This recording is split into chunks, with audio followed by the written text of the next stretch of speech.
Need a quick revision of cardiac cycle before exam? Let's finish it in 3 minutes. Cardiac cycle starts with a definition. It is electrical and mechanical events from the beginning of one heartbeat to the next.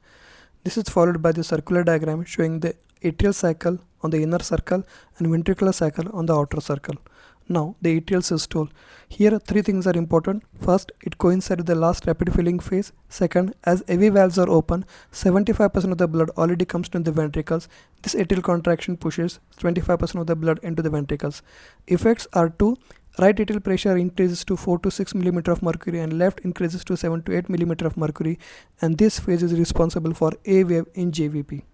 It is followed by atrial diastole. It coincides with the ventricular systole and most of the ventricular diastole, and this phase is responsible for gradual filling of atria.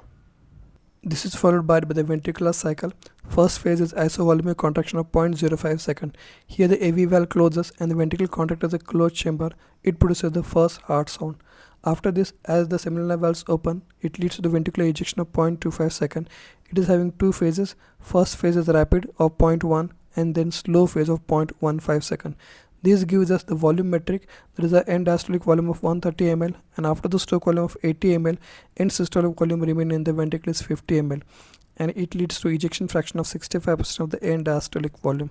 After this, we are having diastolic phase. First phase is protodiastole 0.04 second. Here the seminal valve snaps shut and it produces the second heart sound.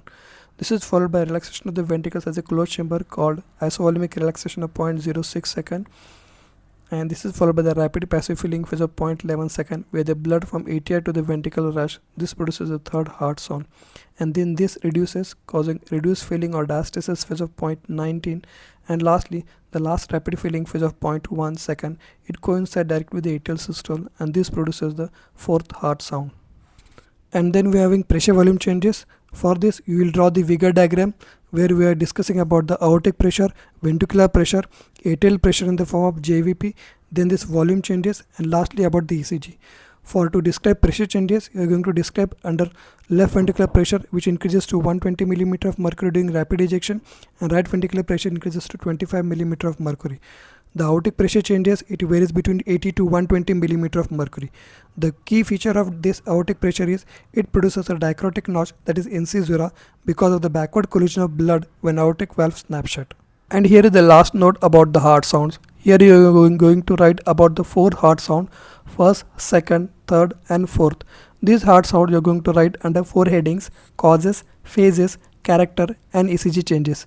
Do not forget to write about the murmurs, that is turbulent flow, which occurs due to stenosis, regurgitation and septal defect. And lastly about the applied physiology, the effect of tachycardia. As the heart rate increases, the duration of diastole decreases disproportionately more than the systole. So due to this, the coronary blood flow, which occurs only during diastole, hampers, and this leads to the risk of myocardial ischemia and poor filling or the falling cardiac output. Now watch the full answer video to learn how to write this and the revision video to remember it easily from the playlist. Thank you.